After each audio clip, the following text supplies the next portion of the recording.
We know of Christopher Nolan as a renowned filmmaker. His films explore complex human narratives and sometimes historical moments. However, he is now facing backlash for a very different reason, a geopolitical controversy. His upcoming epic, The Odyssey, partially shot in Dakhla, has come under fire and criticism over what many see as an implicit endorsement of Morocco's occupation of Western Sahara, a territory that remains, like many, unresolved colonial conflict on earth. Human rights groups, Shaharavi activists and cultural organizations like Sahara Film Festival, also known as Fi Sahara, argue that Nolan's production, even if unintentionally, helped normalize a decades-long occupation. It also continues to deny the indigenous Shahrawi people their internationally recognized right to self-determination. Now, whom did Nolan take permission from before shooting? Though details remain undisclosed, it is almost certain that Nolan's team secured authorization through Moroccan government channels, since Morocco administers part of Dakhla as its southern provinces. Even Morocco's National Film Authority praised the shoot, calling it a major step forward for promoting the region as a cinematic destination. The Fi Sahara director Maria Carrion noted, and I quote, "Dakhla is not just a beautiful place with cinematic sand dunes. It is an occupied and militarized city." Additionally, actor Javier Bardem, a longtime ally of the Shahrawi cause, amplified this criticism, lamenting the broader indifference of the Western world to the erasure of Shahrawi identity. Now, how did a 4-day film shoot in a remote coastal city spark a geopolitical storm? To understand, we need to step back into a history that's long, bitterly contested and far from over. Let's unpack it right here on today's episode of TACXplained. Now, who are the Shahrawi people? The Shahrawi people are a nomadic, ethnically mixed population comprising Arab, Berber and African roots. Their traditional language is the Hassaniya Arabic, but while they are overwhelmingly Muslim, elements of pre-Islamic customs and desert folklore remain embedded in their cultural fabric. Western Sahara has an estimated population of around 600,000, making it Africa's most sparsely populated region. Roughly 170,000 Shahrawis live in refugee camps near Tindouf in Algeria. Many of them were born in exile, never having seen their ancestral homeland. Others have dispersed across southern Morocco, northern Mauritania and the Canary Islands. Now, were they historically independent or occupied?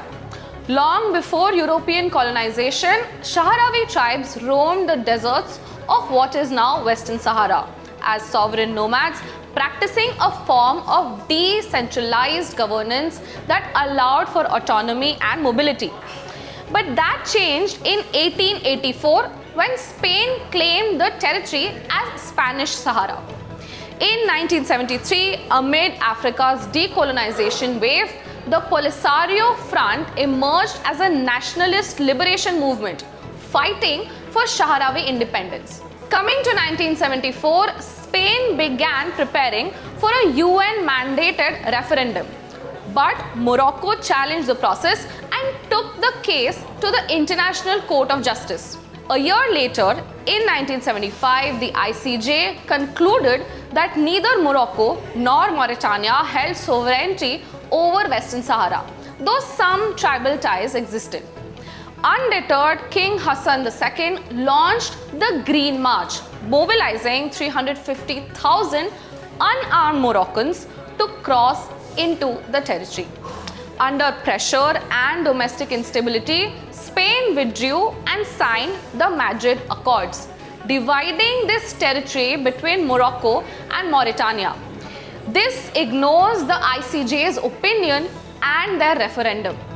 Now, why were they occupied and by whom? The immediate result was war. The Polisario Front declared the Shahrawi Arab Democratic Republic or the SADR in 1976 and began armed resistance. Mauritania withdrew in 1979, but Morocco took over even this vacated area, eventually controlling about 70% of the land of West Sahara, including its major cities and natural resources.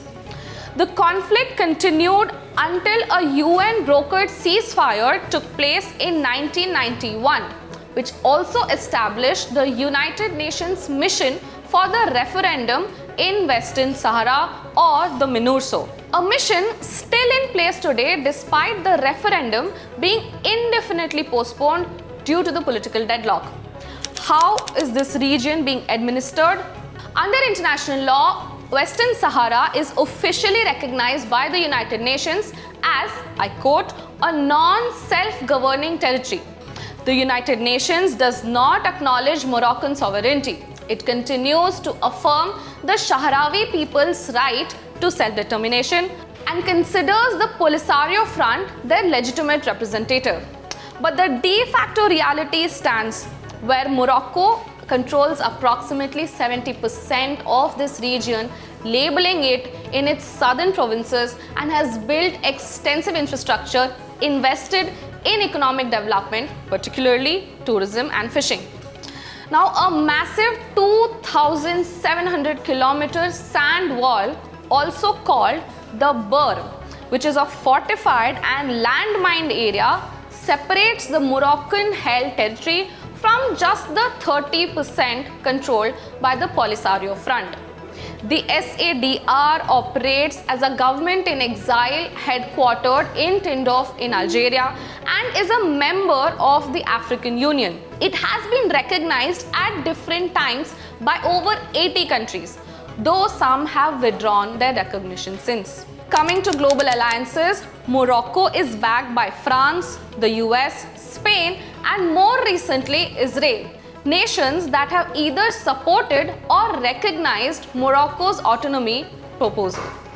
But the US recognition under President Trump in 2020 in exchange for Morocco's normalization with Israel was a diplomatic watershed moment that tilted international opinion further towards Rabat. Algeria, a key regional rival of Morocco, remains the primary backer of the Shahrawi cause. Despite the 1991 ceasefire, the political stalemate has left generations of Shahrawis in limbo, particularly those living in refugee camps.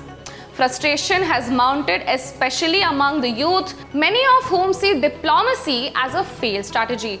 Some call for a return to armed resistance, while others pursue activism, art and cultural advocacy through platforms like Fi Shahara, aiming to keep their struggle alive and visible. The region has still seen a few periodic uprisings, such as the 2005 Independence Intifada, the 2010 Zim Izek protest, and the 2011 Dakhla riots. These reflect deep-seated grievances and the persistent volatility of the status quo. Morocco has, of course, responded with heightened surveillance, restrictions on assembly, and alleged human rights violations.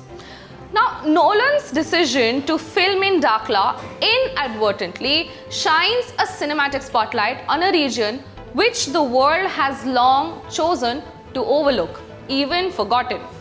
Filming in occupied territory, especially without acknowledgement of its contested status, risks lending legitimacy to an occupation that has denied millions of Shahrawis their right to self-determination for nearly half a century. If the Odyssey is about journey, loss, and the search for home, then perhaps there is no more a fitting metaphor for the Shahrawi people, whose real-life Odyssey remains unfinished, unheard, and unresolved. That is all from us today. This is Garima, and you are watching The Asian Chronicle.